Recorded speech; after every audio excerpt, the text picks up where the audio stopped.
Hello everyone. Welcome back to the channel. Enjoy the fanfic, and let's begin part 3. Naruto pulled out another weed, throwing it onto a growing pile beside him. He looked over at his teammates, who were both doing the same thing, then over to Kakashi, who was reading his. Naruto growled in frustration as he went back to pick up another weed. I'm going to kill Anko for not telling me about these D-rank missions. The blonde promised himself as he continued. When they had first gone to get a mission, Naruto had been excited at the prospect, hoping that it would have taken them to some faraway land where he would protect a princess, or storm a fortress full of evil missing ninja. But no, here he was, pulling weeds. One of the most humiliating thing he could have imagined, and the new bane of his existence. Good job, team, Kakashi said, snapping his book shut as they finished their task. Let's return to Hokage-sama and report our success. Our success? Naruto asked with a snort. I hope you're not implying that you had anything to do with the success of this mission. Naruto spoke the word mission with disdain. How anyone could call these chores missions was beyond him. Of course, Kakashi said with an eye smile. Someone had to make sure you were all working properly. Naruto grunted as he, Sasuke, and Sakura followed Kakashi back towards the Hokage Tower. Tell me again, what exactly do completing these chores accomplish? Asked Naruto in a sarcastic voice as they entered the Hokage Tower. Naruto, I thought you would know about this. Kakashi chided as he flipped a page of his book. These missions help you with teamwork. Naruto's eye twitch. How does pulling weeds help our teamwork? We didn't even do anything as a team for this. Shut up, Baka. I'm sick of hearing you complain. Sakura shouted, raising her fist to hit him on the head. Naruto, however, was not in the mood to get hit by his abusive teammate. He caught her wrist and glared at her. Do not hit me again, Sakura. I haven't done anything to you to deserve getting hit. He had been slowly realizing that Sakura had never been any good for him, and he was in a foul enough mood that any feelings he may still have for her were pushed away. Sakura looked shocked as Naruto let go of her wrist. It soon turned into a glare, however, as they entered the Hokage's office. Thankfully, she did not attempt to hit him again.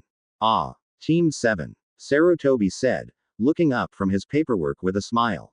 He was glad for the distraction he now had from dealing with every Kage's worst enemy. I take it your mission was successful. It would have been if it was actually a mission. Naruto grumbled to himself, but still loud enough for the others to hear. Quiet, Naruto, Baka, Sakura hissed, though she did not hit him. Do you want to get us in trouble? Sasuke was silent. He actually agreed with the Dobi. These missions were not worthy of an Uchiha. The two adults just ignored the blonde's comment. Yes, the mission was a success, Hokage-sama, Kakashi said dutifully as he continued reading his. He reached into his pouch and pulled out the mission scroll with the signature from the person who paid for this mission on it. Not taking his eyes off his book, Kakashi handed the scroll over to Sarutobi. Excellent. All of you shall receive your pay then. Sarutobi handed Kakashi 4 envelopes with the mission payment. Now then, you are all dismissed. The three left the Hokage Tower and made their way back to Training Ground 7. When they got there, Kakashi handed them their payments. Now that we have completed a mission, I'm going to start our training, he told them. The 3 genin all perked up at that. Naruto and Sasuke excited at the prospect of actually learning something. What are you going to teach us? Asked Naruto, jumping on the balls of his feet, his shinobi calm forgotten. Is it going to be some new jutsu? Or maybe some super powerful fighting style? Or perhaps it's how to calm down, Naruto, Kakashi said. Realizing what he was doing, Naruto took a deep breath before he stopped bouncing. Good. Now for this training, I want the 3 of you to stand in a circle. I'm going to blindfold you and give you a ball. Then you're going to have to toss it to your other 2 teammates. Kakashi explained, chuckling at the reaction he got. What the hell kind of training is that? Asked Naruto, his right eye twitching violently. That has got to be dumbest, most backwards training I have ever heard of. Sasuke said, nodding his head in seeming agreement. Now, this is an important training session that I went through as a genin. Kakashi chided. Now come on. The 3 followed Kakashi, standing in a circle, or a triangle, since a circle was impossible with just 3 people. Kakashi tied a blindfold around each of them. He unsealed a ball from a scroll and gave it to Sasuke, before moving to stand in the middle. Okay, I want you three to begin. Kakashi said. Sasuke grunted as he threw the ball. Dobi, he said, getting Naruto's attention. Naruto used his enhanced senses to catch the ball before throwing it to Sakura. Sakura tried to catch the ball, but it did not manage to catch in time before it hit her chest. Ow. Naruto Baka, watch how hard you throw. She yelled, throwing the ball back at him twice as hard. It was only thanks to his chakra-enhanced senses that he managed to catch the ball. It still stung his hands though. Ow. Damn it, Sakura. You don't need to throw the ball so hard as retaliation. Sasuke. Naruto called, lobbing the ball over to him. Sasuke was held his hands up to catch the ball. However, Kakashi decided now was the time to interfere. Catching the ball, he threw it lower than Sasuke had his hands, hitting the raven-haired boy in the stomach. What the hell, Dobi? Sasuke shouted. Once again Naruto got the ball thrown at him harder than last time. This time it was thrown too fast for the blonde to catch and he ended up getting smacked in the head. Gah. Naruto held onto his head as the ball rolled away. Damn it, Tem. I didn't throw it that hard. Kakashi picked up the ball and handed it to Naruto. Try again, Naruto, and this time try not to hit someone. Naruto frowned as he wondered how to throw the ball.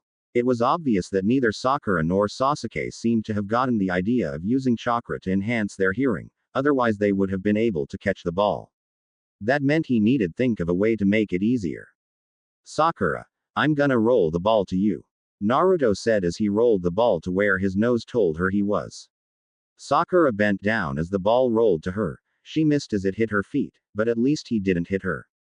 Sasuke-kun, I'm rolling it to you. Sakura said, following Naruto's example for the moment. Kakashi said, actually impressed with the innovative way to complete the exercise.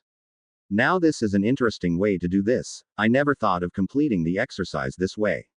It seems Naruto is full of surprises. Kakashi let them do it this way for a while before interfering again.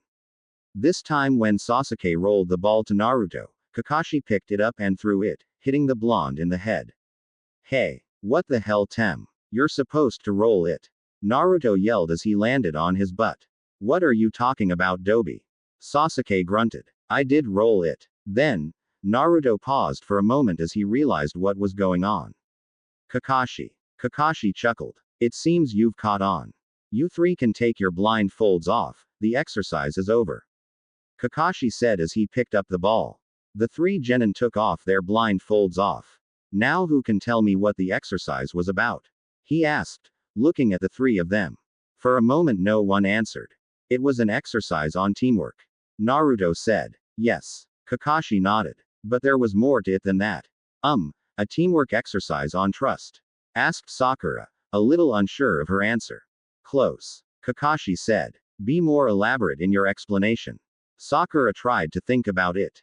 You wanted us to come up with a way to trust our teammates by passing along that ball.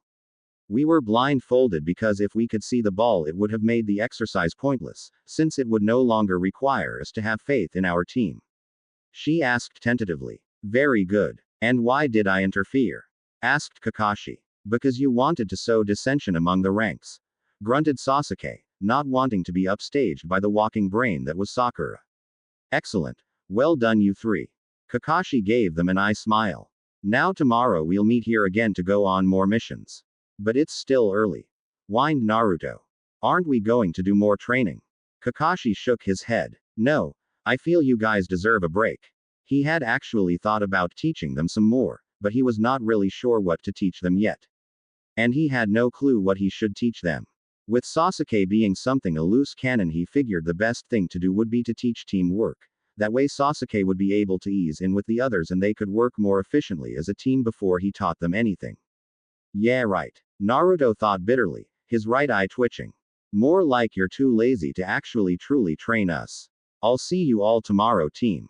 Kakashi said as he disappeared via Sunshin. With Kakashi gone, Sakura turned to Sasuke. So Sasuke-kun, would you like to go on a date with me? No. Sasuke said, walking off. Sakura watched him go with slumped shoulders.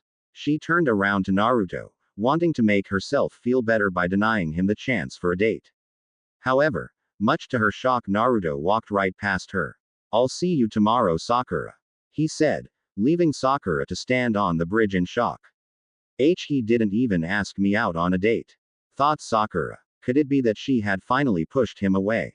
I should be happy, right? If that was the case, why did it feel like she had lost something? The moment only lasted for a few seconds before she shook her head. She didn't need that baka anyways. Nodding to herself, she walked off, hoping to find Sasuke-kun so she could still observe him. It was a little while later that Naruto opened the door to the Hokage's office. Hey Ohi-san, can I speak to you for a second? He asked as he walked in. Sarutobi looked up and smiled. Of course, Naruto-kun. What can I do for you? Well, I was reading about elemental manipulation in a book I just got, and I was wondering how to find out about my element, since the book only mentioned it in passing. Naruto said. Elemental affinity? Sarutobi asked in surprise. That's a Jonin level skill, Naruto-kun. Are you sure you're ready to learn about that? Naruto shook his head. It's not so much that I'm going to any kind of training for my element. I actually want to know my affinity so I know which elemental jutsu to learn. I have a few scrolls with a jutsu from each element that I got from the library, but figured it would be better to learn ones from the element I have an affinity for. Ah. Sarutobi nodded his head as he pulled a drawer in his desk open. That does make a lot of sense actually. Lucky for you, I happen to have some affinity paper right here. The aging Hokage pulled out a small slip of paper, handing over to Naruto. Just channel some chakra into it to learn your affinity. If it's fire, it will burn. Lightning will crumble. Water will soak. Earth will turn to dust. And wind will cut the paper.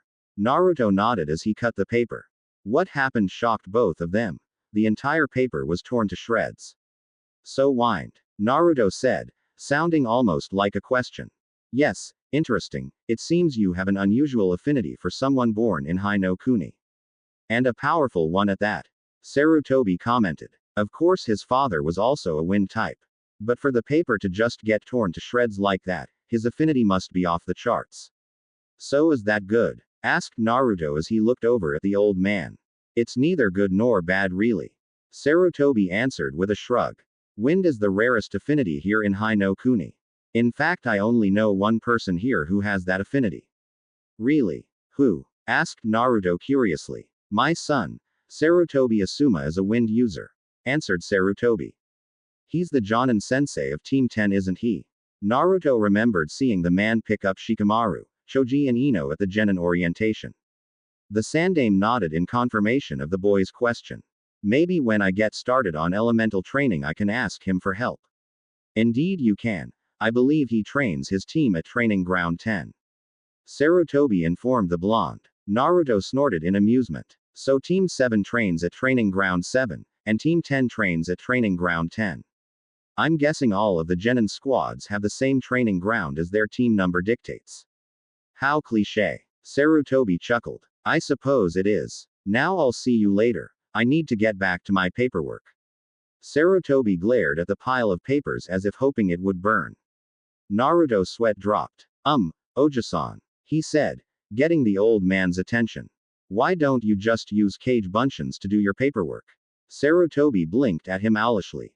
I mean, they pass on their memories to the user after they dispel, right? So, Kage Bunshin. Sarutobi muttered. Naruto and the two Anbu currently hidden in the room. Sweat dropped as Sarutobi began banging his head on the table. Stupid. Stupid. Stupid. Stupid. Damn it, that's how he completed his paperwork so fast. The Sandaime sat up and shook a fist at the picture of the fourth Hokage, which the old man could swear was grinning at him. Damn you, Minato. Right, I'm just gonna leave now. Naruto said, moving towards the door cautiously as Sarutobi cursed out the fourth with every vulgar word he knew. As soon as Naruto got to the training ground, he held up his hands in the ram sign and called out his most useful jutsu. Taju Kage Bunshin no Jutsu. Instead of the usual 100, Naruto created an extra 50. Already having their orders, 100 of the clones spread out and began working on their assigned tasks. Naruto turned to the extra 50 he had created as he pulled out 5 scrolls from his left kunai pouch. I want you guys to split up into groups of 10. Choose a jutsu and work on it until you run out of chakra. Yosh. The 50 blonde copies said simultaneously as 5 of them grabbed a scroll. While they went off to practice their jutsu, Naruto began his exercise routine. He was a little disappointed that he would only get to do this after his team meetings, mission and team training, knowing that it would cut into his time. Realizing this, Naruto added an extra 5 pounds to his weights again before starting. After his workout, Naruto got about to cooking dinner, unsealing some of the fish his clones had caught a few days ago. He sat down as he began to cook them over the fire pit. "Don't even try it, Anko," he said suddenly, causing the person who had been sneaking up behind him to pout. "How did you know it was me?" Anko asked as she moved around him and sat down next to him. Naruto shrugged. "I figured it would only be a matter of time before you showed up. I just kept channeling chakra to my ears and listened for someone arriving. Since you're the only one who comes here," he trailed off as his fish finished cooking. Anko pouted. "It's no fun if you can hear me coming. I guess that just means you need to be stealthier," Naruto said as he took a bite of his fish. "Maybe," Anko replied, snatching one of his fish from him. She ignored the glare Naruto sent her as she began to eat. "So how was your first day of missions?" she asked. "You knew that I was going to be stuck doing those chores," Naruto said, his glare doubling in intensity as Anko grinned at him. "You didn't think you would start off rescuing princesses, did you?" asked Anko, her grin increasing as she saw Naruto's look. "You did, didn't you?" "Shut up," Naruto said with a blush. Anko grinned at him. "You're gonna have to make me do that, and you're 50 years too soon for that to happen." Naruto narrowed his eyes at her, though there was no actual malice. "You wanna bet?" Anko just stood up with a smirk. "Alright, since you're so set on this, I suppose I've got enough time to kick your." 2 weeks later, after breakfast, Naruto headed over to his training ground and created the usual 150 clones. With his clones working, Naruto did his physical training. He had gotten quite a bit more skilled recently, in all the spheres he had applied himself. His chakra control was a lot better. Naruto's clones had finally managed to float a leaf on each finger. After that, he made them spin counterclockwise, before switching direction. When his clones had been able to split their attention so that his clones could spin leaves clockwise and then counterclockwise every other leaf, Naruto had started them on tree climbing. Right now they were able to walk 3/4 the way up, and run all the way to the top.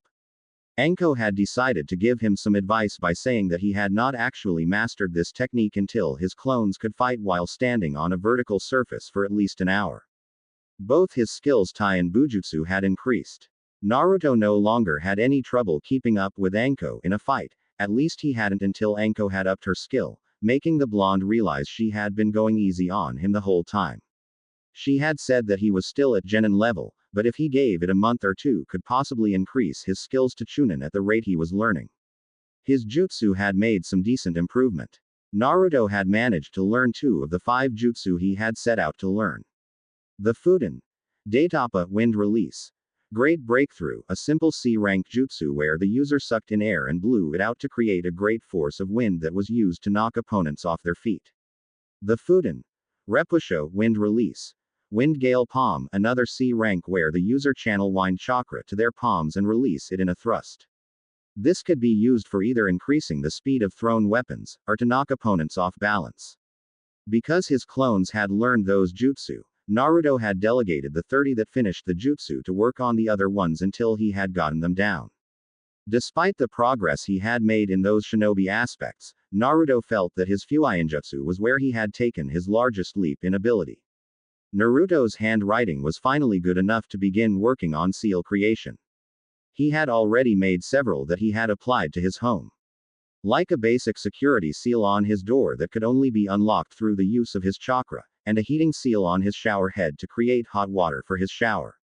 Naruto had also managed to place resistance seals on himself. The seals located on his wrists, biceps, calves, thighs, chest and stomach. The resistance seals had a total of 100 levels of resistance, each level the amount of resistance would double. So at level 1 it felt like he was wading through water, and at level 2 it would be like wading through a thick mud. Honestly, he could not really understand why the seals bothered having so many levels. Right now he was at level 1, and it was ridiculously hard just to move. Naruto had found out that he needed to constantly channel chakra into his limbs to strengthen them enough to move through his exercises. Though the blonde assumed that the idea was to slowly wean yourself off of using chakra in order to increase one's natural speed. And if this was just level 1, he did not even want to imagine what level 100 would be like. The resistance seals were all connected to a master seal that controlled the resistance seals on his body. It was located on his right bicep and connected to his resistance seals with linking seals, which looked like chains that went to the resistance seals. Naruto had also ended up using a special genjutsu seal he had learned from the intermediate book to keep it invisible so others would not notice he had them. He had also ended up created several containment seals, explosive tags and even a trap tag that released kunai when it detected a foreign chakra within a 15-foot radius of it. Finishing up his training and eating lunch, Naruto created more clones to continue working while he headed into Konoha.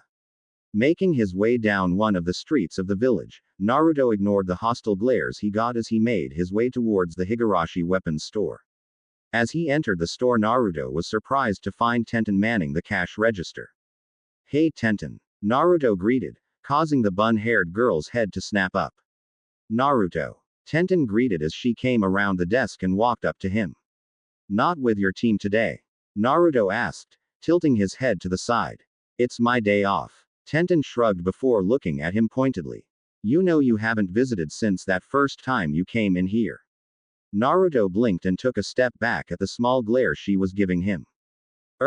Well, I just got enough money to buy more equipment so you have to have a reason to come to the store and visit?" Tenten asked, crossing her arms. Well, no. Of course not. It's just that," Naruto stuttered, not really sure how to deal with girls. As far as the opposite went, he had only dealt with Anko and Sakura, and one of them was completely psychotic, while the other liked to try and abuse him. Tenten laughed and waved a hand in front of her face. "Relax, I'm just kidding." "Oh," Naruto said lamely, not quite sure what to make of her joke. "So what are you here for?" Tenten asked. "Would you believe me if I said I was here to visit you?" Naruto asked with a grin. "Nice try." Tenten chuckled. Naruto snapped his fingers. "Oh well, I'm here for some more equipment.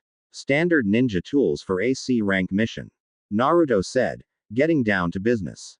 "You're going on AC rank already?" Tenten asked in surprise. Most genin don't go on C rank missions until they had at least 4 to 6 months experience. "No." Naruto shook his head, wishing that he could be going on AC rank. "I just figured that the amount used for one should be enough for me to practice with for now." "Well, that stuff should be easy to get," Tenten said as she and Naruto went around grabbing the equipment he wanted. "So I take it you have your Jonin sensei now?" Tenten asked after a while. Naruto nodded. "Yep. My sensei is a guy named Hitaki Kakashi." Naruto looked over at Tenten as she stopped. "You okay, Tenten?" "Kakashi, huh?" she asked, looking at Naruto as he nodded.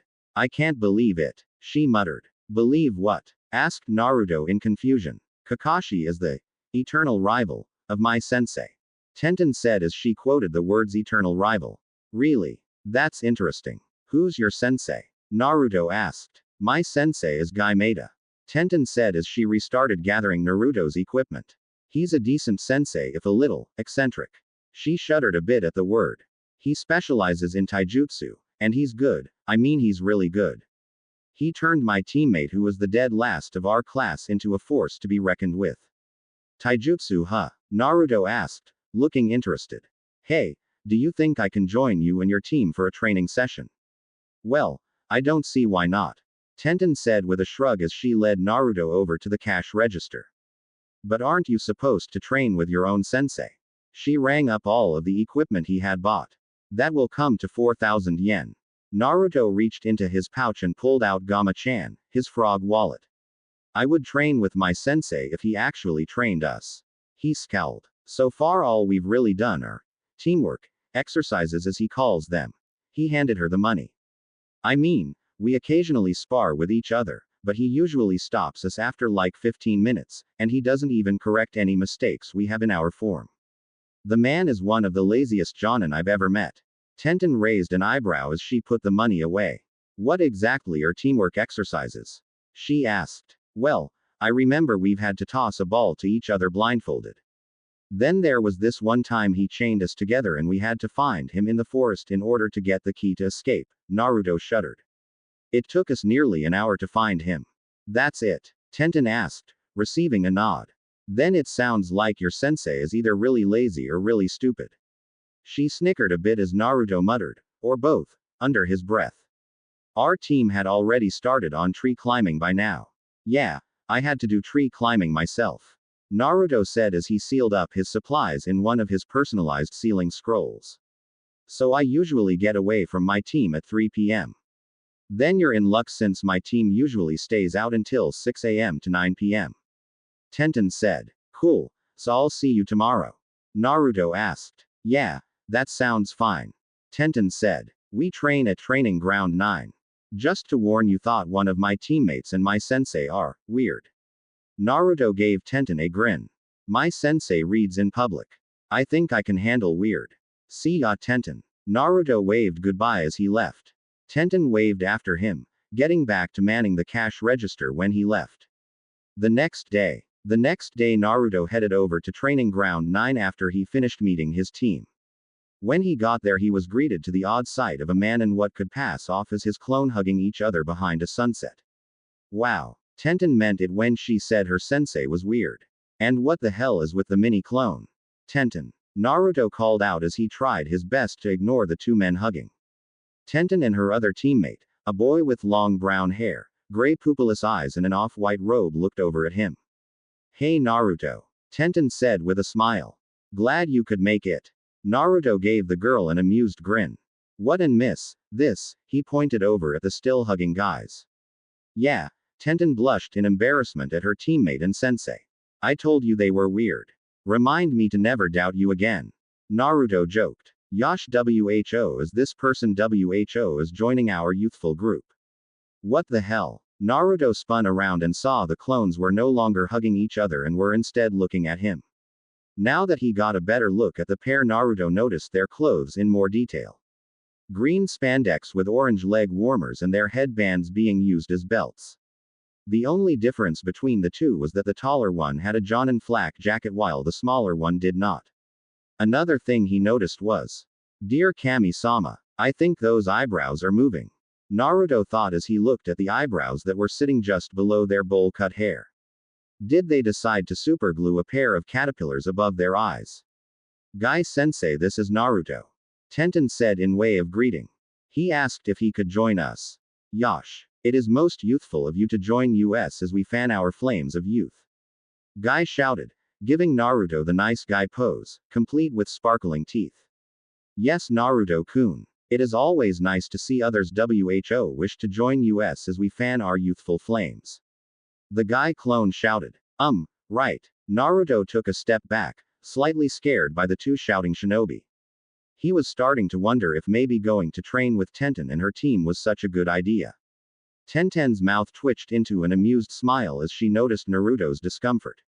Naruto, these are my teammates Rock Lee. Naruto pointed to the guy clone who gave him a nice guy pose, complete with shining teeth, and did Naruto hear them ping. And this other one is Hyuga Negi. Naruto's attention was then directed to the other one.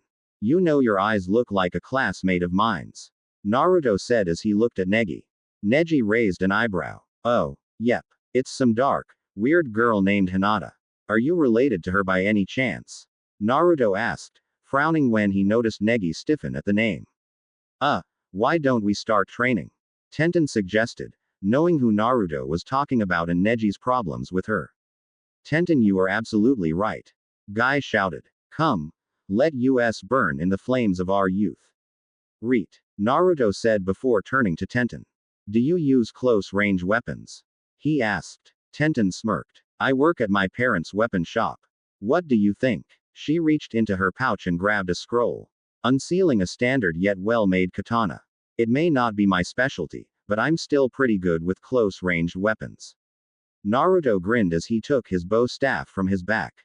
Well then, let's see who's better with their weapon. Tenten returned his grin as she ran at him, attempting to hit him with a vertical slash from the left. Naruto spun his staff, knocking her sword away and coming in with a jab. Tenten leapt back as Naruto came at her, making quick jabs and spinning attacks with his staff. Naruto made sure to keep out of range of Tenten's sword, something the weapon-using girl noticed. On Naruto's next swing, Tenten locked her blade with his staff, keeping the bow staff pointed towards the ground as she dragged her blade across it. She came at Naruto with a slash. Ducking under the attack, Naruto brought his now free staff up and tried to hit Tenten with the end of it. Tenten spun to the side, using her sword to push the staff away before coming right in. Naruto dodged the thrust of Tenten's sword, putting his staff on the ground and using it as leverage as he attempted to kick her. Not able to bring her sword to lock, Tenten ducked under the attack and jumped back. The two eyed each other as they continued trading blows, neither one really getting the upper hand. Naruto had a reach advantage since his staff was longer. But Tenten was more skilled in her weapon, having been training with weapons since she was a child. As the two continued, Lee and Guy had stopped their own sparring to watch the pair. "You're good," Naruto grunted as he blocked a series strikes. "You're really good. Thanks," Tenten said with a grin as she moved back when Naruto began twirling his staff around in an offensive formation. "For someone who just started 3 weeks ago, you're not bad yourself." "What can I say?" Naruto shot back, ducking under a swing before sidestepping another. "I'm a natural." He made another offensive spin as he tried to knock Tenten's blade out of her hand. It ended up backfiring as Tenten managed to time her attack to his, knocking him off balance. Tenten went into a leg sweep, tripping Naruto and causing him to land on his back with an oof as he got the air knocked out of him. "Natural or not," Tenten said as she stood over Naruto, grinning as she pointed her blade at his throat. "You've still got a long ways to go to beat me." Naruto looked at the blade currently being pointed at his throat. He tilted his head to see Tenten grinning down at him. Then he looked back to the blade. "I'll win next time," he declared. "I'm sure," Tenten replied as she held out a hand to help Naruto up. "Naruto-san, that was a most youthful fight you had with Tenten," Guy said. "Yes, Naruto-kun, that was such an amazing fight," Lee cried, drying his eyes on his sleeve. Before Naruto even knew what was happening, Lee got right in his face, tears pouring out of his bug-like eyes like a waterfall. "Ooh, we must have a spar to test our flames of youth against each other. I challenge you to taijutsu contest, and if I cannot defeat you, I will run 600 laps around Konoha. And if I cannot do that, I will carry several boulders on my back as I climb the Hokage monument." "That's an excellent idea, Lee," Guy shouted. "Way to stoke your flames of youth.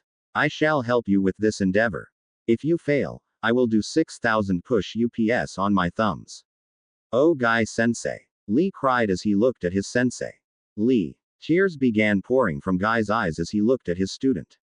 "Guy-sensei. Lee. Guy-sensei. Lee." As the Jonin and his student began hugging, Naruto finally got the full effects of the sunset genjutsu, complete with a sandy beach and crashing waves.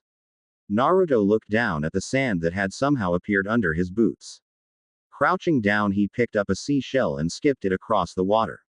"Holy shit, this is real!" Naruto shouted, shock, surprise, and more than a little fear etched onto his face. Tenten nodded. "I tried dispelling it the first few times. It never works. My Byakugan can't see through it." Neji added, his eyes somehow not able to get off the two man-hugging clones. "What the hell kind of genjutsu is this?" shouted Naruto as he continued watching what had to be the most unusual and creepiest scene ever. He couldn't help the shiver that ran down his spine. 1 week later. A week after his first meeting with Tenten's team, and things had started to get busy for the blonde. Naruto had decided to train with Team 9 every other day, leaving his clones to work on what he had assigned them that day, while he went over to training ground 9. It was then that Naruto had realized just how much more he had to grow in order to get stronger. Naruto would come home every night he spent with them battered and bruised, or cut up and slashed, depending on whether he fought the force of nature known as Lee, or Tenten. Both of them were only genin, but they were so far ahead of him it was nearly laughable. He vowed then on that he would train even harder to beat them. Of course, he also had to deal with Anko on the other days, at least when she wasn't on missions. The snake-summoning Tokubetsu Jonin had been rather put off when she had gone into the clearing and found out that Naruto had gone off to train with another group of people. She had of course conceded that for pure taijutsu, Guy was a better teacher. Of course, That was only after she had nearly fed Naruto to her snakes for training with others. After that, Anko had decided that since Naruto was learning hand-to-hand combat from someone else, she would work on his stealth, detection and trap-setting skills, by playing extreme death tag in the Forest of Death. Naruto's fear of the place had been heightened that much more as Anko seemed to attack him with a new amount of viciousness, though whether from being put out at having Naruto with others, or just because she felt like torturing him was unknown. Of course, not all things were as painful as that. Naruto's clones continued to make great progress in their work. His tree-climbing clones had finally managed to battle for a full hour without falling, which was quite the accomplishment considering they had much smaller reserves than Naruto himself, especially with the amount of clones Naruto made each day to train with. He now had them working on water walking, though progress with that was much slower than tree climbing had been. Due to not just his clones, but also gaining experience against other fighters, both his taijutsu and bujutsu had risen a notch. Being forced to fight Lee, who was blindingly fast, had made it imperative for Naruto to train his eyes in order to even see the blur the green-clad genin left behind, as well as make more clones to help him perfect his taijutsu. It still was not good, but Naruto had deemed it enough that he had started working on another style alongside Muay Thai. And since he was with Konoha's green beasts, as the duo called themselves, he had begun to learn the Gakuen style they were practitioners of. His bujutsu was also going good. Like his taijutsu, Naruto would fight against a live opponent to help him. It turned out that Tenten was really good at not just swords for close range, but also using a staff, Nagatana, and just about any other close-range weapon. Naruto had learned to fight against a variety of different weapons and had begun experimenting with other weapons to use for himself. Naruto's Fuinjutsu had also skyrocketed. While he was no master, and was not even at an intermediate level in his practical usage of Fuinjutsu, he could now break down the fundamental seals in all the basic sealing arrays, turn them inside out, and understood some of the more complex seals enough for him to modify them in order to suit his needs. Naruto was currently trying to come up with several of his own seals, ones that he hoped would revolutionize sealing, though progress was much slower and more environmentally hazardous than simply copying and modifying seals. There was also his jutsu clones. They had finally finished learning the last two he had set out to learn. The Fuden, Kamikaze Seiken, Wind Release, Fist of Divine Wind, AB rank jutsu where Naruto focused wind to his fists and thrust them out. The jutsu caused tremendous amounts of blunt force trauma, often leaving a large Naruto-sized crater shaped like his fists in the rocks he had used to practice the jutsu. The Fuden, Kei's no Yaib, Wind Release, Wind Sword, was AA ranked jutsu that Konoha had gotten thanks to its alliance with Suna. This jutsu created a pinpoint slashing strike, where the user had to emit wind chakra from their fingertips and materialize it into an invisible wind sword that would, depending on the power output, do anything from create cuts on an enemy's body, or slice them all the way through. This jutsu was the hardest one for Naruto to learn. He had only just got it down, and even then he still had some problems controlling the blade. He had theorized that the only reason he could even use this attack was because his affinity for wind was unnaturally high. His other jutsu was the Fuden, Kei's Senbon, Wind Release, Wind Senbon, another B-rank jutsu where Naruto formed several dozen Senbon out of wind and launched them at an enemy, turning anything into a pin cushion. The amount of Senbon he could create depended on his control of his wind chakra. Right now he could only make around 12 to 15 Senbon. Naruto had been able to find these particular jutsu when he had managed to sneak into the Jonin section of the library. It was actually disappointingly easy to gain access to that section since they did not even post guards in the library, and the only people he needed to worry about were the custodian and the Jonin who came there. Which there was a surprisingly small amount of Jonin who seemed to go to the library, something Naruto chalked up to either laziness, arrogance, or both. Not that he was ungrateful, because the wind element was so rare in Konoha that there were very few jutsu for them, and most of the jutsu they did have were higher ranked than others, due to the fact that wind was almost a purely offensive element and very dangerous to use when untrained. Of course, Naruto was not quite satisfied with just learning a jutsu, and so, wanting to master them, he had set his clones to work on them again. This time the 50 he had created for jutsu learning would only work on them one at a time, starting with the Fuden, Daitapa, the first jutsu he had learned. However, Naruto's work was partially slowed down by his team training, which had not changed from the teamwork, exercises and minimal sparring Kakashi had them do. He had started them on a few other things, but most of it was theory on battle tactics and the like, which he was already studying himself. Still, he supposed it was good for to review, and Kakashi had offered him several unique perspectives on some of the tactics the blonde had studied from the Third Great Ninja War. The only other thing he had to do with his team were the missions they went on, much like the one he was on now. This is Raven, I'm in position. Blossom, I'm ready. This is Blondie, I see the target and am waiting to take him out. This is Scarecrow, move in and capture the target.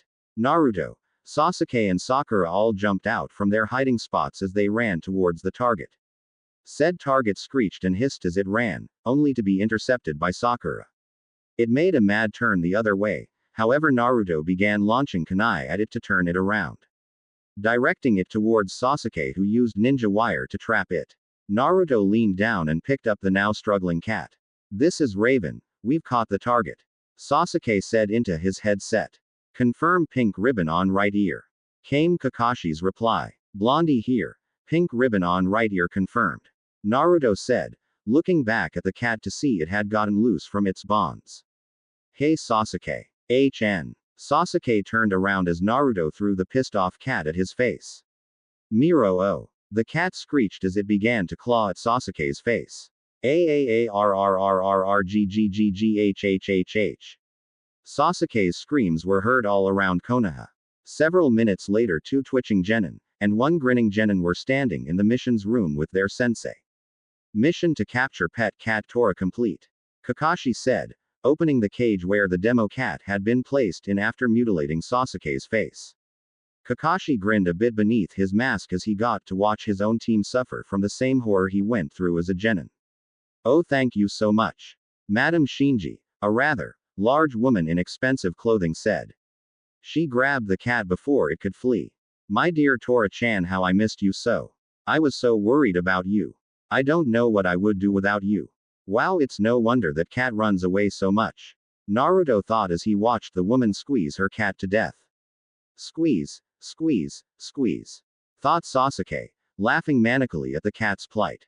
Serves that cat right for hurting my Sasuke-kun, Sakura thought. Shaw, stupid cat. Next time I'll make mincemeat out of ya. Inner Sakura shouted as she made several punching motions. Excellent job, Team 7, Sarutobi said as the woman and her cat left. How about another mission? I have painting the fence for Kotaro-san, walking the Inuzuka dogs, or we could. No, Tora. Came a scream from outside, signifying that the cat ran away, again. Sarutobi blinked before continuing. Of course there is always catching. No. Sasuke interrupted with an angry glare, having finally lost his Uchiha cool. No more of these chores. I'm an Uchiha, and I demand you give me a mission worthy of an Uchiha. That's right, Sakura said, defending her crush. Sasuke-kun deserves a better mission. Oh boy, Kakashi thought with a sigh. This won't end well, though I would have expected something like this from Naruto, not Sasuke. How did I get such a mixed up team? Naruto's sweat dropped as he looked at his two teammates. He turned his attention over to his sensei, who now looked distinctly uncomfortable, though it was hard to tell with his face nearly covered. Looking over at the table, he noticed Sarutobi looking somewhere between amusement and anger. And finally Iruka, who was working the missions department, looking like he was about to blow a gasket. Treat Hokage-sama with some respect, Iruka shouted, slamming his hands on the table. You're all only newly graduated genin. Everyone starts out doing this work. And it takes experience before you can start taking higher ranked missions, Uchiha or not. What experience? Sasuke asked sarcastically. The most experienced mission we get is catching that thrice damned cat. I deserve a better mission. Sasuke. Kakashi tried. Every mission to the village is important, Iruka yelled, cutting off Kakashi. You need to get over yourself and remember your duty. My what? Sasuke yelled as he shook in rage. How dare these people tell him about his duty? His duty was to kill his clan's murder. But he couldn't do that unless he was stronger. And he couldn't get stronger by running these errands. Before things could degenerate even more, Naruto decided to speak up. I sort of agree with Sasuke-tem. Everyone paused to look at him, causing Naruto to flush a bit. Well, not about everything. But I do think we are ready for a C rank mission at least. We've gone on 31D ranks and have done plenty of teamwork exercises, so we know that we can work together. At least until the mission or training is over and then we ignore each other. Well, Sakura ignores me and Sasuke just ignores everyone. However, he did not mention that part out loud. Sarutobi puffed on his pipe for a moment before looking at Kakashi. Do you believe they are ready, Kakashi? He asked. Kakashi looked over at his students in thought. Well, I'm pretty sure that Sasuke and Naruto can handle themselves outside of the village. Despite his outburst, Sasuke is normally cool and composed, and Naruto has shown considerable maturity since coming onto this team.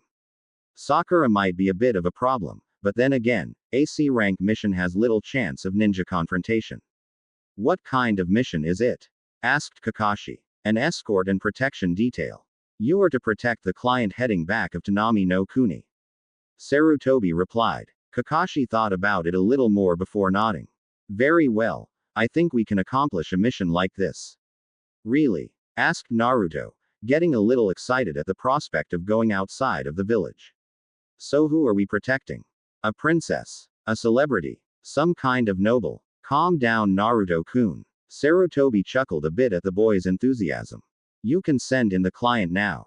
Naruto and the others turned to the door. Almost as soon as it slid open, the stench of alcohol slammed into the blonde, who nearly gagged, forcing him to cut off the chakra he had begun to subconsciously send to his nose. Shaking his head to clear, he looked at the man who had walked in. Said man was a 40-something-year-old man with a graying hair and beard, rectangular spectacles on his eyes and a pot belly. He was wearing wooden sandals, beige shorts, and an off-white and alcohol-stained shirt and a straw hat. What the hell? It's just a bunch of snot-nosed gakis. The man exclaimed in annoyance, taking the bottle he had in his hand and chugging down several gulps. He's certainly not what I expected. Naruto thought to himself, his left eye twitching erratically. I mean, look at him. The one with the black hair in the shape of a duck's looks more like Sir Broods a lot than a ninja. And that pink-haired girl looks like his little whore. A cyclops, scarecrow, and some midget. The man said after lowering the bottle. You expect me to believe these are ninja? I believe it when I see it.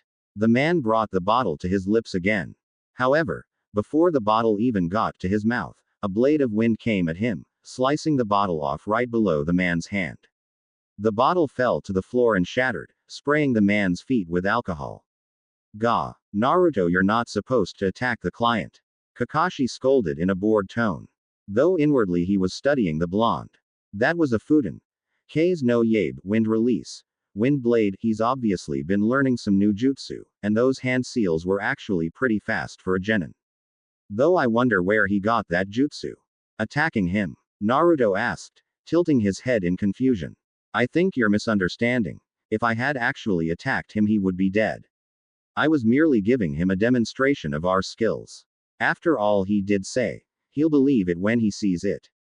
Sarutobi brought a hand up to pull his hat down over his head. With all that's happened and the maturity he's shown, I sometimes forget that Naruto is still just a 12-year-old boy, albeit one who's been through more than most people even twice his age. Meanwhile, Iruka slammed his head on the table in embarrassment. Right, Tazuna stuttered a bit as he looked at the clean cut of his bottle. He threw the piece he was holding away and looked at the group. Anyways, my name is Tazuna, and I am a master bridge builder. You will escort me back home to Nami no Kuni, where I am building my next bridge. Somehow, despite his drunken stupor, Tazuna managed to straighten himself. I expect all of you to protect me, even it costs you your lives. I wonder what he means with that statement. Naruto questioned. For a C rank mission like this, there should be no real danger other than bandits. Of course, it could just be the ramblings of a drunken old man. Right then, Kakashi said as he tried to get things back in order. Why don't we all meet at the East Gate in an hour? Naruto frowned. Why don't we wait until tomorrow? He suggested. Everyone turned to look at him. Why do you suggest tomorrow, Naruto? Kakashi asked, curious to see what his blonde student came up with. Well, first off, it's several hours past noon. If we leave now, we'll be forced to make camp before we even make it several miles from Konoha, since Tazuna's a civilian and I doubt he can run or tree hop to Nami no Kuni. And second, The man is drunk as, a drunk is much harder to protect than someone sober. Less reasonable too. He looked around to see everyone staring at him like he had grown a second head. What? He asked. Nothing. Kakashi said quickly, covering his surprise at the reasonable suggestion. Just a surprising suggestion is all. But I do believe you are right. So then, we'll meet tomorrow at 8 a.m. at the East Gate. Naruto nodded. Sounds like a plan. Well, I think I'm gonna prepare for tomorrow. Laters. Naruto tossed a wave over his shoulder as he left, heading for his home to get packed for his first adventure outside of the village. It was the next morning and Naruto was up bright and early going over his equipment. He knew he was probably overstressing things, but he felt that being overprepared for something like this was better than being underprepared. After all, it was his first mission out of the village and it was important to make a good impression on their client. Even if said client was an old drunk like Tazuna. Anko's paranoia is getting to me, Naruto thought with a frown as he looked at all his equipment. He shrugged the thought off. Paranoia could only be a good thing for a ninja. Let's see. Kunai scroll. Check. Shuriken scroll. Check. Ninja wire. Check. Smoke pellets. Check. Flash bangs. Check. Food and camping equipment. Check. Customized explosive notes. Naruto grinned as he patted the scroll holding his modified explosive notes. Double check. Finding all of his containment scrolls ready to go, Naruto grinned to himself and sealed all of the scrolls into a larger master scroll, which was then sealed into a containment scroll on the left-hand side of his chest.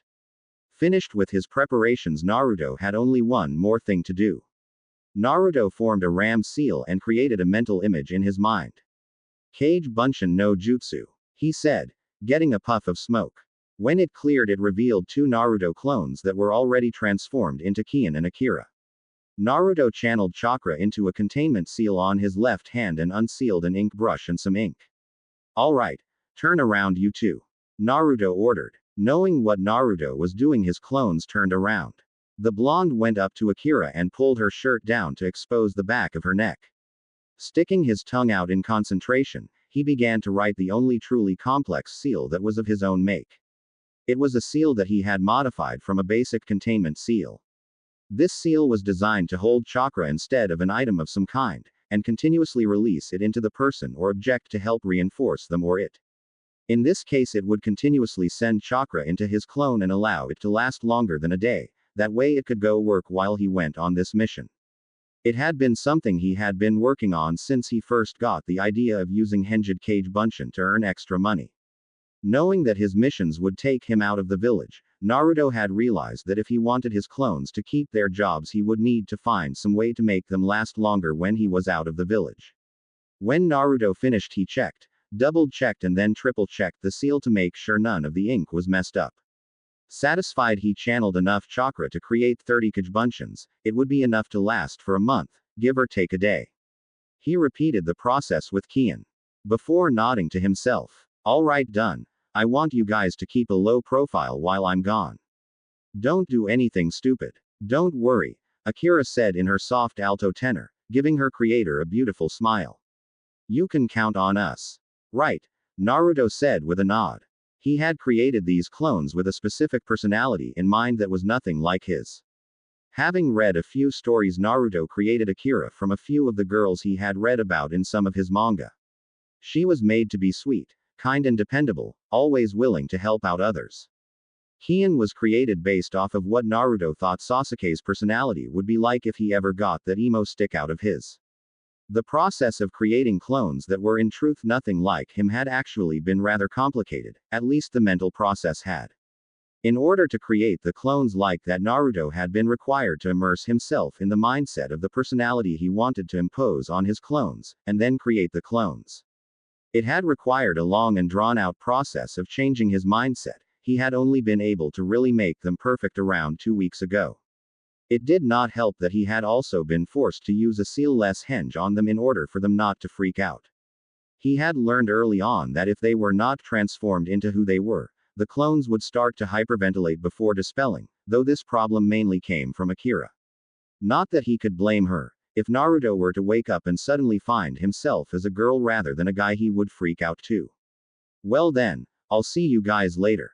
Naruto said as he left his apartment and made his way towards the gate where he was supposed to meet his sensei. Like Naruto, Sakura was busy packing the things she felt would be important for her mission. Clothing, extra shampoo and conditioner, a loofah, her makeup, that cute little dress that she had been hoping to wear for Sasuke-kun. You know, the important things. When she finished packing, Sakura hefted her backpack over her shoulder. She walked downstairs and headed towards the door. I'm going out on a mission, Mom, she said, not waiting for a reply as she left, heading down the street in high spirits. Maybe now that we're going out of the village, Sasuke-kun and I can have some time alone together, Sakura thought with a giggle. Uchiha Sasuke was packing his own belongings in his room in the clan head's home of the Uchiha compound. Despite the Uchiha compound being completely barren and lifeless, he continued to live it in. Of course, he had been offered a place outside of the compound. However, he wanted this place to be a reminder of what he was, an Avenger.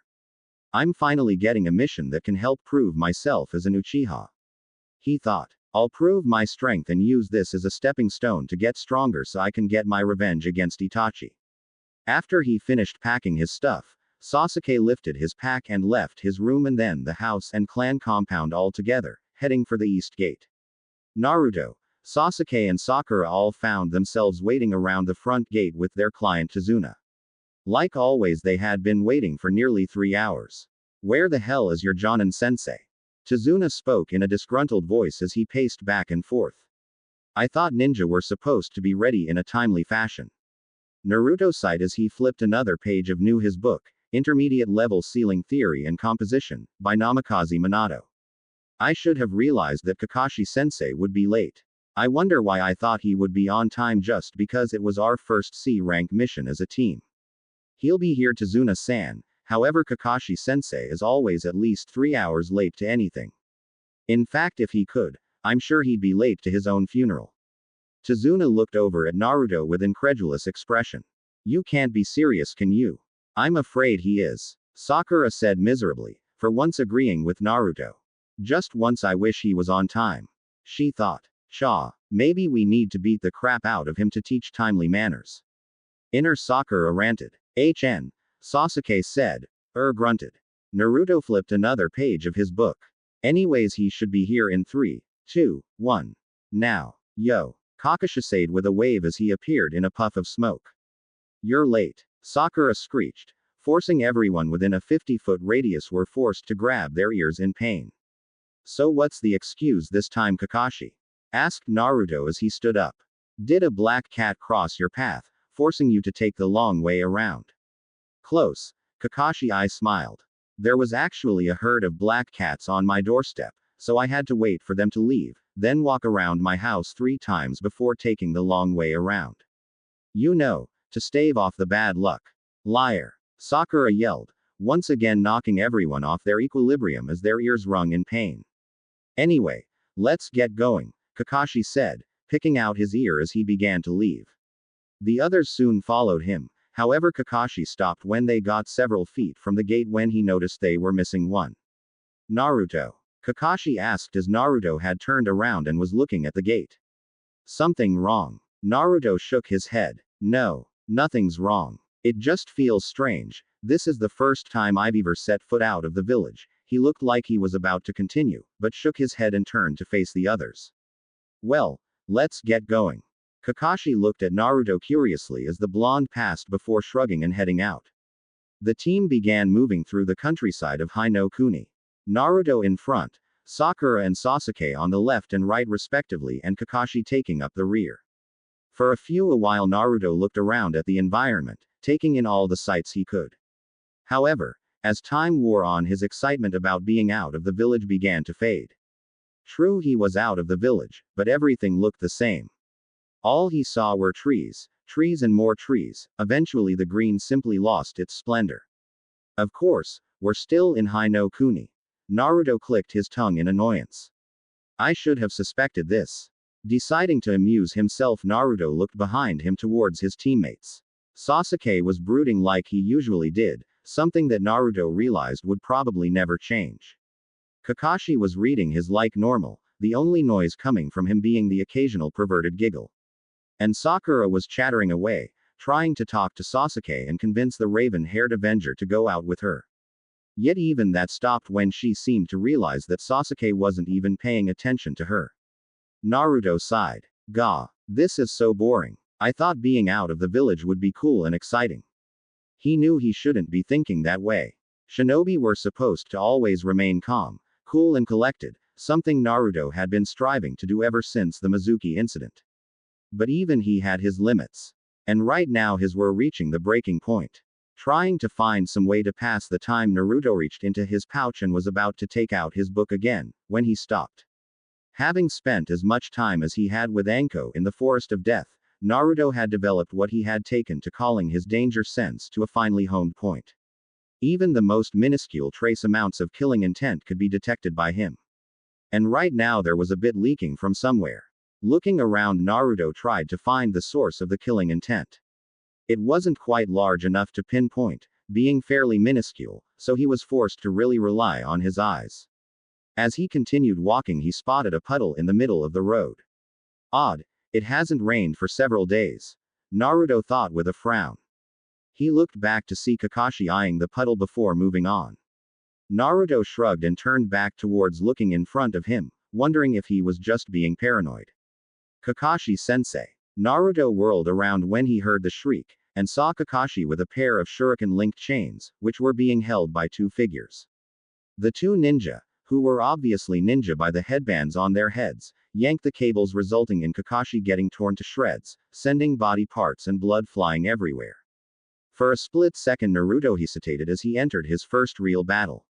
This gave the two shinobi, both of whom were wearing water-breathing apparatus, tattered black cloaks and a pair of wicked-looking claws with shuriken chains attached to them, to charge forward. He watched as Sasuke threw a shuriken and kunai into the chains, making them stick to a tree, then running up towards the pair before he jumped up and kicked both of the two ninja attached to them in the face. The pair released their chains and charged. Thankfully, Naruto had been expecting some kind of attack, so even though he was surprised, he managed to snap out of the fugue state he had been in from seeing his sensei die. One of the Chunin charged at Naruto, attempting to take him out with his gauntlet-covered hands. Naruto ducked under the claw swipe and struck the gauntlet's wrist, redirecting the attack. This seemed to surprise the man, allowing Naruto to get in close. Before the Chunin had a chance to react, Naruto was in his face, grabbing his head with both hands before bringing the man's face down and smashing it into his knee. The man was sent stumbling back in a daze, his face mask dented from Naruto's blow. It was because of the man becoming slightly disoriented that Naruto was able to close the distance again, smashing several hard punches into the man's rib cage. When Naruto sent a chakra-enhanced double punch to the chest, the man flew backwards, smashing into the tree that was behind him and falling to the ground. Naruto stared down at the unconscious man in a slight stupor. However, he was snapped out of it when he heard a voice somewhat behind him. Yo! Turning around, Naruto saw Kakashi standing there with the other ninja that had attacked them placed in a headlock. Kakashi-sensei. You're alive, Sakura said in relief as she lowered her kunai. Of course, Kakashi said, pointing over to where he had died. Naruto and the other genin saw the remains of a log. He used a kawarimi, Naruto realized with some shock. Then that means the blood and guts we saw was some kind of genjutsu to make it look like he had been violently killed. But what for? Excellent job in defeating the enemy, Naruto. Sasuke, Kakashi said, turning his head towards Naruto. Are you okay? I saw you freeze up there for a moment. Huh. Naruto blinked a moment before the question registered. Oh, yeah, I'm fine. I was just surprised that you had died against these two. He gestured to the two unconscious Chunin. Kakashi nodded. I'm glad to hear that. Also, you might want to take care of that wound. Kakashi pointed to a cut on Naruto's forearm. Kiri ninja have been known to poison their weapons. Huh, I must have gotten it when I swatted that guy's attack away. Naruto thought, cursing himself for being so careless. Sighing, he pulled out a kunai and without any hesitance stabbed himself right in the wound to let the poison bleed out. Naruto, what are you doing? Sakura screamed as she and everyone else widened their eyes at seeing Naruto deliberately injure himself. Naruto just looked up at them and tilted his head. What? I'm just bleeding the poison out. Yeah, but now you might die of blood loss, Kakashi deadpanned. Ha ha ha ha. Naruto laughed as he tore the now ripped bandages off his arm and pulled out some extra bandages that he kept in his pouch. Oh, you don't need to worry about measly little wounds like this, sensei. I've had wounds worse than this. Naruto shuddered as he finished wrapping his bandages around his forearm. Far, far worse, he mumbled, remembering all the times Anko had tried to up his resistance poisoning by having her snakes bite him, as well as the innumerable injuries she had inflicted on him to help his pain tolerance, as she called it.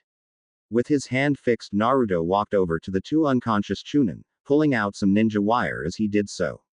I'll take care of these two, Naruto said as he grabbed both Chunin by their wrists and dragged them over to a tree, where he proceeded to tie them up. URG. One of the Chunin groaned as he woke up as Naruto finished tightening the ninja wire around them. He blinked and looked around before realizing he was tied up. Well, welcome back to the land of the living, Naruto said with a joyous grin. Did you have a nice nap? The Chunin glared at the blonde. How did you know of our ambush? Are you talking to me? The blonde asked. 'Cause if you are, I can honestly tell you that I knew next to nothing about your ambush. Naruto shrugged. All I could feel was your killing intent, but I couldn't sense where it was coming from. Kakashi-sensei seemed to be onto you though. Naruto paused for a moment as he looked over at Tazuna, who was looking more nervous than usual. Though them being here is starting to make sense, that must be why Tazuna has been so nervous, thought Naruto, having watched the man pacing nervously out of the corner of his eye while the group had been waiting for his sensei. It wasn't that hard, if you know what to look for, Kakashi said with a shrug. Since it hasn't rained in nearly a week, there was no way that a puddle could have lasted very long on a clear day, much less 7. Wait a minute, Tazuna said, looking a bit disgruntled as he glared at Kakashi. If you knew these ninja were going to attack us, then why did you leave it to the kids? He asked, feeling a bit irked. I could have taken them out before any trouble started. But then I wouldn't have learned anything, Kakashi said as he turned a mild glare onto the man. I wanted to know who their target was, and what they were after. What do you mean? Tazuna asked with a stutter. I mean, I wanted to know if they after us, ninja attacking ninja. Or if they were after you, the master bridge builder, Kakashi said as his eyes narrowed. When you made your request to Konoha, you asked for standard protection, from bandits and highwaymen and the like. You never mentioned that ninja were after you. If we had known this, it would have been designated a B rank mission or higher. Tazuna looked down in guilt under Kakashi's withering gaze. Our mission was to simply get you to your destination and guard you while you built your bridge. If we had known we would have been fending off attacks from ninja, we would have staffed a different squad and charged for the cost of a B rank mission. Even if you had your reasons for doing it, lying about a mission is unacceptable. As it is, this task falls beyond the boundaries of the mission we were given. We should go back, Sakura said, the idea of fighting enemy ninja frightening her. This is too much for us. We're not ready for missions like this. Naruto looked over at Sakura with a frown. You can go if you want, but I'm staying. Everyone looked over at Naruto in surprise. It doesn't matter if he lied about the mission, the fact is we've already accepted it. As Konoha ninja we can't go back on our word. Not only would that be disgracing ourselves and Konoha, but it could also cause people to lose faith in our village if we run at the first sign of trouble. Naruto looked over at Tazuna. You don't have to worry about me leaving, even if they do. You think you could protect him yourself? Sasuke snorted. Please, you would be lost without someone like me watching your back. I won't let this opportunity slip by. I will prove my strength here. So that mean you're in Tem? Asked a grinning Naruto. Sasuke just looked at the blonde with a smirk. Kakashi looked between the two genin and sighed. Why was it that they only seemed to get along when it looked like a fight was brewing? I guess that means we're continuing. Still, the next enemy we run into won't be low-level Chunin. It will be a jonin like myself. In the middle of a large forested area, there was a large fortified structure being held between two trees. Inside that structure, two individuals were having an important meeting. In a room, a tall man with bandages covering half his face lounged in a large throne-like chair. To his left was one of his subordinates, awaiting his instruction. In front of him was a rather short fat man in a business suit, with frazzled gray hair and sunglasses on his face, despite how dark it was inside. What? The short-suited man shouted. You're telling me you failed? I paid a lot of money to hire your group. I thought you were supposed to be some hotshot former ninja assassins. If this is all you're capable of, quit your whining. The tall man growled as he hefted a large Zanbedu-style sword up with one hand, even though it was nearly as tall as he was. Bringing it around, he pointed it at the now pale businessman. Next time I'll be going to finish them myself. And this sword, Kubikiri Haucho, head cleaver, will be the last thing they see. Are you sure about that? Asked the now nervous man. It seems that the target has a high-level ninja guarding him, and now that the Akuma brothers have failed, they'll be on guard for another attack. It will take some extreme skill too. Just who do you think you're dealing with? The man growled, not lowering his sword as he glared at the small fat man. I am Momoichi Zabuza, the Kurigakure no Kijin, demon of the hidden mist. It was later in the day, and Team 7 along with Tazuna had found a small clearing off the road to Nami no Kuni to rest for the night. Kakashi had made his students split up and prepare the camp. Sasuke had been charged with getting lumber and starting a fire, while Sakura had been ordered to prepare the tents. Naruto was the one who had gotten them some food, catching a few fish from a nearby stream. After dinner, Kakashi looked at his students. Since this mission is now more dangerous than we initially thought, we are going to be taking 2-hour watch shifts. Naruto, you're going first, Sasuke you go second, Sakura will go third and I will go last. This was a standard watch procedure, letting the students go first so they could have more sleep when they started off again. Sure thing, sensei. Naruto stood up and went to perch himself on a large rock a little ways away so he could keep watch. The rest of you make sure to get some sleep while you can. Kakashi began moving to his tent. Soon everyone else had started heading off too. Naruto put his hands up in the ram seal as he sat down cross-legged, Kage Bunshin no Jutsu. A few clones puffed into existence only to scatter as soon as they were formed, moving off several dozen feet away in all directions and hanging into random objects and animals. Closing his eyes, Naruto began using a unique exercise he had learned in a book on chakra concepts and theories. The exercise was called Chakra Myaku, Chakra Pulse, and as the name suggested, the user sent out a pulse of chakra in all directions. This gave Naruto something akin to a 360-degree view similar to the sonar pings a bat used with sound waves. This had two purposes. The first was to allow Naruto to remain alert to everything around him, and the second was to use it as a basic chakra control exercise by slowly lowering the amount of chakra used while maintaining the amount of distance he could pulse his chakra. It wasn't quite as effective in the middle of a forest as it would be elsewhere since the foliage reduced its efficiency, however that was what the clones were for. Can I help you, Oji-san?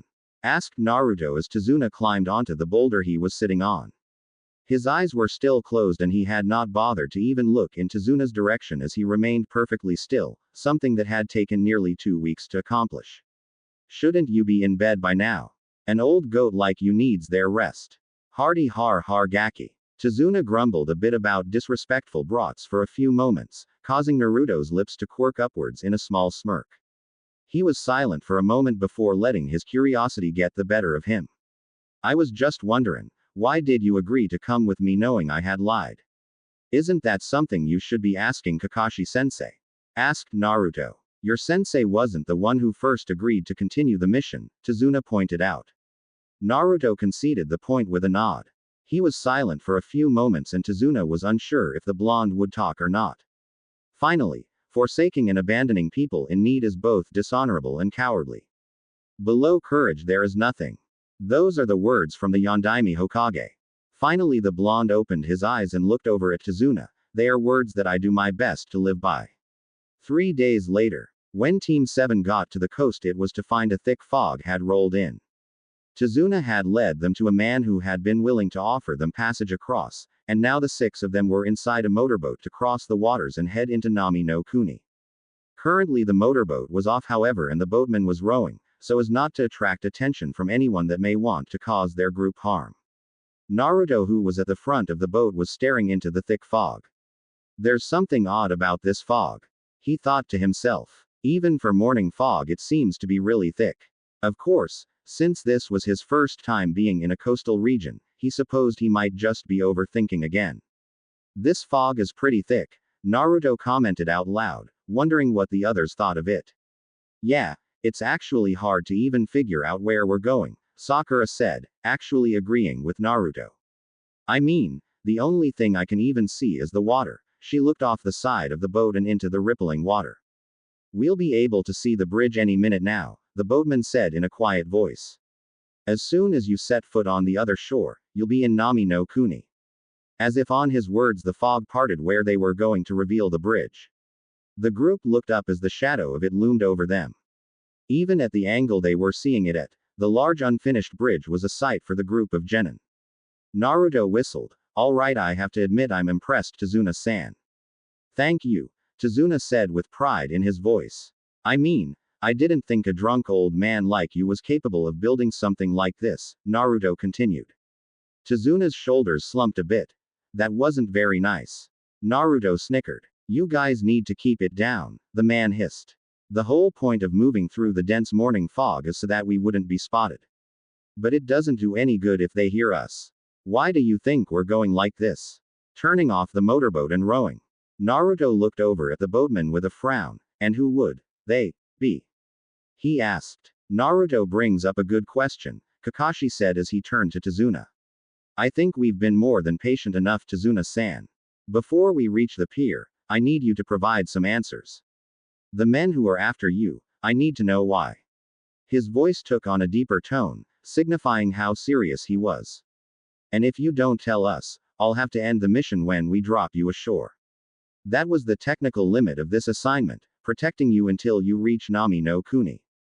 Guarding you until you finish the bridge was left to my discretion. Tazuna unslumped himself and looked up at Kakashi. Alright, I'll tell you. No, I want to tell you. You are correct. This is beyond the scope of your original mission. The man who is after my life is very short man, who casts a very long and dangerous shadow. A very short man? Questioned Naruto with a look of curiosity etched on his face. So we're facing off against someone who would be better off in a circus or something. Kakashi ignored Naruto's jibe as he looked at Tazuna, a man with a dangerous shadow. Who is it? You know of him. At least I'm sure they heard of him, Tazuna sighed. His name is Gato. Gato. Gato of Gato Transports and Shipping. Kakashi asked, a slight widening of his eye the only sign of shock. The Gato. Rumors place that man as one of the richest men in the world. Yes. The very same, Tazuna spoke with a slight nod. On the surface, he appears to be nothing more than a legitimate businessman, however underneath that, the man is one of the rulers of the criminal underworld. He is known for using gangs and hiring ninja to ruin countries and initiate hostile takeovers of other business. He uses his business as a cover for his black market operations, smuggling drugs, contraband, even slaves. This guy is starting to sound like a grade A douchebag, Naruto commented with a slight growl at hearing the man smuggled slaves. He came to Nami no Kuni a little over a year ago. Tanza ignored Naruto's commented as he gave Kakashi more information. He had used his wealth and violence to enter our country, and before we even knew what was happening, he had managed to seize control of all our shipping and transport. That makes sense, Naruto mumbled, getting the attention of everyone else. He blushed a bit but continued nonetheless. Nami is really nothing more than a string of islands. They have no other way to trade and receive supplies other than their shipping routes. By taking control over that, Gato effectively controls everything. The night before Team 7 had set out on their mission, he had gone over to the library and gotten a geography book and had looked up any information he could on Nami no Kuni. Anko had told him one of the times after their spars that it was important to gather any information he could before a mission began. Because there was always a chance that the mission could go to shit, and anything he learned about the mission, whether it was about the client, the climate, both geographical and political, the terrain, or any number of seemingly useless information, could prove to be the key that got him and his team out alive. It was at times like these that he was thankful Anko had quite literally beat information into his head. Since when did Naruto get so smart? A shocked Sakura wondered. I've never heard him talk like this. Cha. He's merely trying to make Sasuke-kun look bad.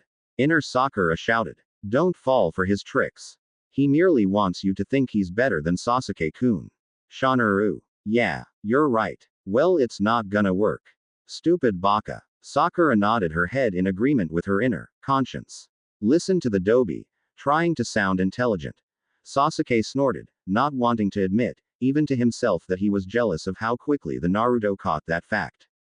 Why does he even bother? All it does is make him look like a fool.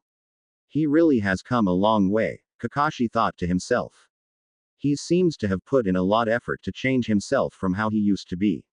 The incident with Mizuki can actually be considered a blessing in disguise with how much Naruto has grown.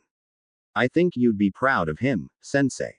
The Gaki is right, Tazuna said with an imperceptible nod. On an island nation, the man who controls the sea, controls everything from finance to government, to our very lives. Anyone who even attempts to stand up to him, disappears. However, even Gato has fears, and the one thing he fears is the bridge. Which of course is why Gato is after you, Naruto said with a nod. Once the bridge is complete, it will connect Nami to the mainland, and you won't need ships to get supplies. Since you're the master bridge builder, you're in Gato's way and he wants to off you. That means that this Gato is the one who hired those ninja, Sasuke said, already planning on what he would do when more ninja showed up. This is my chance to prove my superiority as an Uchiha. That still doesn't answer my question, Kakashi said as he looked at Tazuna pointedly. If you knew this was going to happen, knew that Gato was dangerous, why did you lie about the mission? That's kind of obvious, isn't it? Naruto asked rhetorically as he thought over some of the things he had read on economics and political maneuvers that could be applied to this situation. If Gato has been here for over a year, that means he's had a year to place a chokehold on all imports that come into Nami. And if he's even half as corrupt as Tazuna is saying he is, then chances are high that he's placed ridiculously high taxes on everything. I doubt this country even has enough for a B rank mission. Am I right, Tazuna? Asked Naruto, turning to look over at Tazuna. No, you're right, Tazuna said. Our country has never been a major metropolis, and since Gato has come, our country has been reduced to nearly nothing. We are poor to the point of emptiness, even our nobles have very little money, and what they and the rest of us have hangs in the balance of building the bridge. Tazuna sighed. As it is, we poor people are the ones who are paying for this mission. We simply don't have the money to afford a B or higher rank mission. They were too expensive. Tazuna looked up at the group of Konoha ninja. If you drop me off and abandon me when we get ashore, there will be no bridge. Gato will no doubt kill me before I can even get home. A thick silence hung over the ninja as they digested everything. I don't think you need to worry about that, Tazuna Oji-san, Naruto said, getting everyone's attention. I think it was pretty stupid thing to lie about the mission. You knew you would be up against a man who was not adverse to hiring ninja, and that he could afford to hire ninja that were far more skilled than a group of genin. Had you gone to Hokage Gigi and been honest, he would have been able to arrange some kind of agreement to give you a team of Chunin or even Jonin and set up some kind of payment plan. Tazuna looked down at hearing that. Naruto sighed and ran a hand through his hair. That being said, I can at least understand why you didn't say anything. You had no way of knowing whether or not we would have helped you if you had been honest, and since we've already agreed to take this mission, and since Imo the Wonder King over here, Naruto hiked a thumb up to point at the scowling Sasuke, was so adamant about us getting a mission, we can't afford to go back without a large black spot on our record. Once again everyone was silent as Naruto spoke, sounding so different than what Sasuke and Sakura remembered him being at the academy. Well, I suppose we can continue the mission, Kakashi said at last. However, if at any point I feel we're out of our league and I order us to abandon the mission, you three will follow my orders to the letter. Are we clear? He asked in a commanding voice. The three genin nodded at their sensei's words. Thank you, Tazuna mumbled as he looked at the group. The boat continued to move silently as they made their way closer to Nami. We're almost there, the boatman said. Just under this archway and past the mangroves and we'll reach the pier. Everyone snapped to attention as they made their way under a large archway, passing through it and coming out on the other side to a small inlet lake.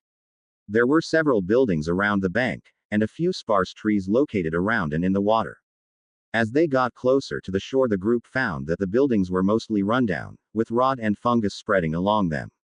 Some of the buildings even looked burnt out, no doubt from Gato's thugs using violence to bring the population under Gato's heel. The boat made it to the dock and the Konoha ninja plus one master bridge builder got off. After Tazuna and the boatman exchanged farewells, the group set off again.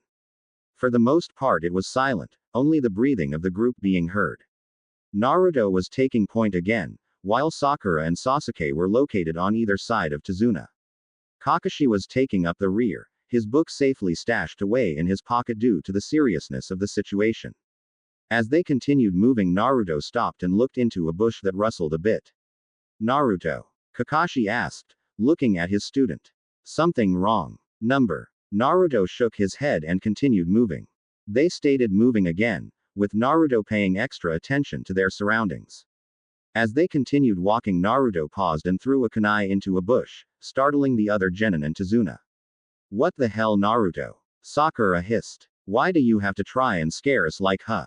Naruto walked right past Sakura and moved the bush branches aside, only to see a small white rabbit shaking like a leaf with a kunai stuck right above its head. Naruto baka. Look what you did to this poor rabbit. Sakura finally yelled, grabbing the rabbit and attempting to soothe its rattled nerves. Stop trying to act cool, Dobi. Sasuke commented, it only makes you look even more like an idiot. Shut up, Tem. Naruto said, not giving Sasuke the chance to respond. The blonde turned to look at Kakashi. Sensei, I could be wrong about this, but isn't a rabbit's fur supposed to be brown this time of year? We have the same type of hair in Konoha, and they have a brown coat this time of year. He should know after all, he had skinned at least 30 of the critters. Yes, it is, Kakashi said, his mind a whirlwind of activity. A white rabbit at this time year means it was raised indoors. That could only mean that someone used it for a kawarimi. Both Naruto and Kakashi, who had been using chakra to enhance their senses, heard a whoosh. Get down, hit the dirt. The two shouted at the same time. Kakashi grabbed Sasuke and Tazuna, pulling them to the ground, while Naruto did the same with a shocked Sakura.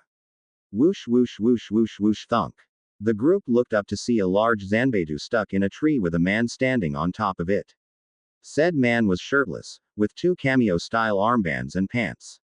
His face was half covered in bandages up to his nose and his headband was tilted slightly like Kakashi's, except not covering his eyes, holding up spiky black hair.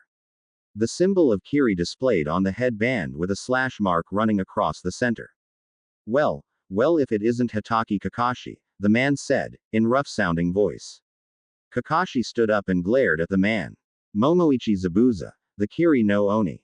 I never would have expected someone like you to be working for scum like Gato. Zabuza shrugged, it pays the bills. Besides, it's all worth it if I get to fight an opponent like you. You know, back when I was in Kiri, you were listed as an A- rank ninja with a kill on sight order in our bingo book.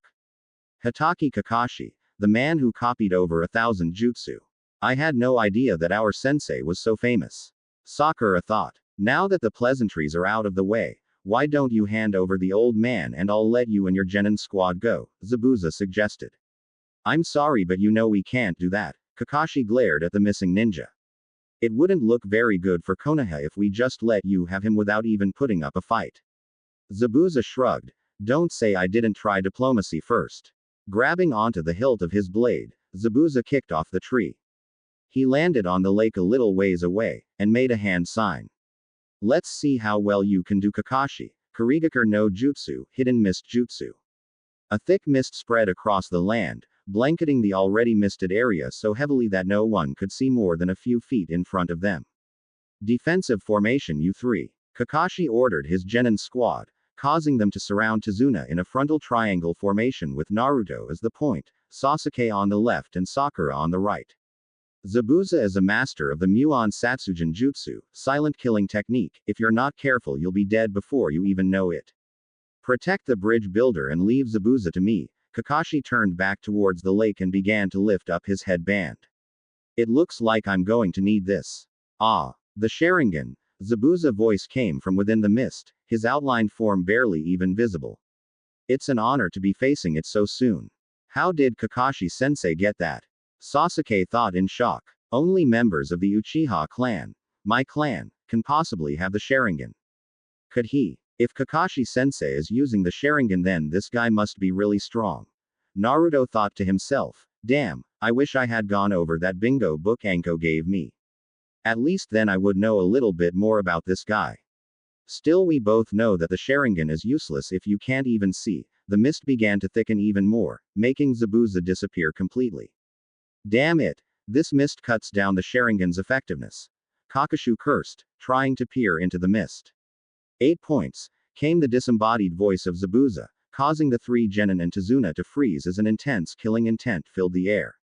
The liver, lungs, spine, clavicle vein, jugular artery, brain, kidney and the heart. Now, which one shall I choose first? Shit. Naruto cursed. This killing intent is unreal. Way more than anything Anko ever produced. And it makes it even worse with this mist. I can't see and I can barely think straight. The blonde began shaking a bit before catching a hold of himself. Got to remember what Anko taught to counteract the effects. Taking a deep breath, Naruto pushed out his chakra to counter the killing intense effects like Anko told him to do. He instantly felt a little better, though it was still affecting him some. This killing intent, Sasuke thought, struggling to breathe against the killing intent the two Jonin were producing. Is this what a high-level battle between two Jonin is like? This suffocating feeling, Sasuke began bringing a kunai to his throat. I don't think I can take much more of it. Sasuke, calm down, Kakashi said as he noticed the trouble his genin were having. I won't let any of my comrades die on me. Sasuke seemed to calm himself down, lowering his kunai. You're all talk, Kakashi. Zabuza appeared right in the midst of the genin and Tazuna. Just as he was about to cleave them all with Kubikiri Haucho, however, Kakashi appeared right next to Zabuza and stabbed him in the gut, only for the Zabuza that he had stabbed to turn into water. Mizu Bunshin, water clone. Kakashi exclaimed right before Zabuza appeared behind him and cleaved him in half, causing Sakura to scream. However, much to Zabuza's surprise, Kakashi turned into water as well. It's over, Kakashi said as he appeared behind Zabuza and brought a kunai to the other ninja's throat. I see, Zabuza chuckled as he turned his head to look at the copy ninja. You created and switched yourself with a Mizu Bunshin when you made your speech, didn't you? That eye of yours is quite impressive. However, this battle is far from over. Zabuza swung his sword arm around, forcing Kakashi to duck under the powerful swing. Planting his sword into the ground, the mist ninja used the leverage it granted him to launch a powerful kick in Kakashi's face. Kakashi flew through the air with Zabuza following after him. The silver-haired Jonin threw some Makebishi spikes as he fell into the water, forcing Zabuza to stop. Makebishi spikes. Zabuza sneered beneath his mask. Come on, Kakashi, are you even trying? Kakashi broke the surface of the water and gasped for some air. There's something wrong with this water. Ha, now I've got you. Zabuza appeared right next to Kakashi, going through a set of hand seals. Sweden. Suoro no Jutsu, water release. Water prison jutsu. Kakashi cursed as he found himself trapped within a water prison. He looked over at his students and began to make orders. Run. Take the bridge builder and go. O3 not going anywhere, Kakashi. Zabuza chuckled as he made a Mizu Bunshin to deal with the genin. Get out of here. Kakashi yelled at his students. This battle was over the moment I got caught. He can't seriously think we can run, does he? Sasuke wondered. Even if we managed to escape now, he would just kill Kakashi and come after us. Sasuke ran towards the Mizu Bunshin in an attempt to surprise it.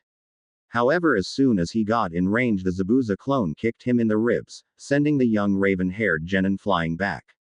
Sasuke-kun. Sakura yelled in shock and fear at seeing her crush hit so easily. Sasuke gasped out in pain as he landed on the ground and the air was forced from his lungs. He was about to get up when Zabuza appeared next to him and stepped on him, making the raven-haired genin scream in pain as the Kiri Nuke Nin began to grind his foot into Sasuke's ribs. You kids think you're ninja. Zabuza sneered at the pathetic sight of Sasuke under his foot and screaming in pain. None of you are worthy of the title ninja. When you have stained your hands with as much blood as me, then you can be considered ninja. When you, Fuden, Renkuden. Zabuza's speech was cut off as a cannonball-sized ball of wind smashed into the Mizu Bunshin, forcing it to disperse back into water molecules. You all right, Sasuke-tem? Naruto asked as he ran over to his teammate and pulled the raven-haired genin up. Yes, Sasuke said, only slightly put off that Naruto had just saved him. Listen, I got a plan. When I tell you, I want you to launch the biggest fireball you can. Naruto said, looking over at Zabuza. So we're going to be working together now? Sasuke asked with obvious sarcasm. Just get ready to launch your fireball, Naruto said, ignoring the sarcasm in Sasuke's voice. Oi, no brows Oja-san. Are you done rambling now? What did you call me, you brat? Zabuza seethed at the blonde who dared mock him. You heard me, you eyebrow-less freak. Naruto shouted with a grin. It seemed Zabuza was sensitive about his lack of eyebrows. You know, if you're sensitive about your lack of brow hair, I know someone who can help you with that. He's got more than enough eyebrow to spare. You little piece of shit. I'll kill you, Zabuza shouted as his face turned red. He created half a dozen Mizu Bushins. The Mizu Bunshin surged forward, running across the water. Sasuke, I could use that fireball, Naruto yelled. Sasuke nodded as he went through some hand seals and sucked in a deep breath. Kaden. Gukaku no Jutsu. A large fireball came out of Sasuke's mouth. Before the Mizu Bunshin could jump out of the way, Naruto finished his own hand seals. Fuden. Daitapa. Sucking in his breath, Naruto blew out a large gust of wind that hit the fireball, turning it into a large firestorm. The Mizu Bunshin didn't stand a chance as the hailstorm of fire hit them, dispelling them and evaporating the water used. Zabuza cursed as he was forced to release the water prison and drop into the water as the massive firestorm washed over his position. Did we get him? Asked Sasuke as he looked into the water. Naruto scoffed. Don't be ridiculous, a Jonin of his caliber would take far more than that to defeat. You're right about that, brat. Zabuza shouted as he jumped out of the water, charging over to the two genin. Before he could close the distance, Kakashi jumped in front of him. Your fight is with me, Kakashi said, his sharing an eye glaring at the Kiri Nuke Nin. Zabuza glared at Kakashi before jumping back and placing his Zanbetu on his back. Fine by me. I'll just kill the brats after I kill you. He began going through several hand seals, moving faster than any of the genin could follow. However, Kakashi could see them, and was managing to copy hand seals that Zabuza was doing with relative ease. Sweden. Suiryuden no Jutsu, Water Release. Water Dragon Jutsu. Both Kakashi and Zabuza shouted at the same time. Two large water dragons with glowing yellow eyes formed in front of the two shinobi, clashed against each other with a loud roar, canceling each other out. Zabuza growled as he started doing more hand seals. As he did, however, he saw Kakashi begin doing his own hand seals. What's this? It's like he can read my mind. Kakashi finished, copying Zabuza's hand seals at the same time Zabuza himself was doing them. Zabuza snarled as he attempted to speed up his hand sealing. I won't let some copycat monkey like you beat me. The two shouted at the same time. As they continued hand sealing, Zabuza stopped and stared as he found something behind Kakashi that shocked him. Is that me? As his own figure appeared behind Kakashi in a wavy apparition. Sweden. Daibakufu no Jutsu, Water Release. Great Water Vortex Jutsu. Kakashi shouted, sending a huge vortex of water at a shocked Zabuza. Zabuza was blasted through the air and only stopped when he hit a tree with enough force to the bark. Before anything else could happen, several kunai were launched at the Kiri Nuke Nin, hitting him in his arms, left leg and torso. Zabuza coughed up blood, staining his bandages as it leaked out of his mouth. A presence above him made him look up to see Kakashi crouched down on the tree branch with a kunai in his hand.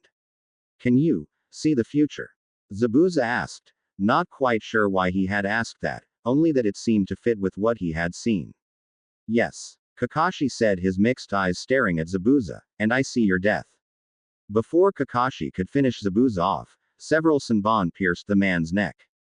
Zabuza's eyes rolled up in the back of his head as he fell to the ground.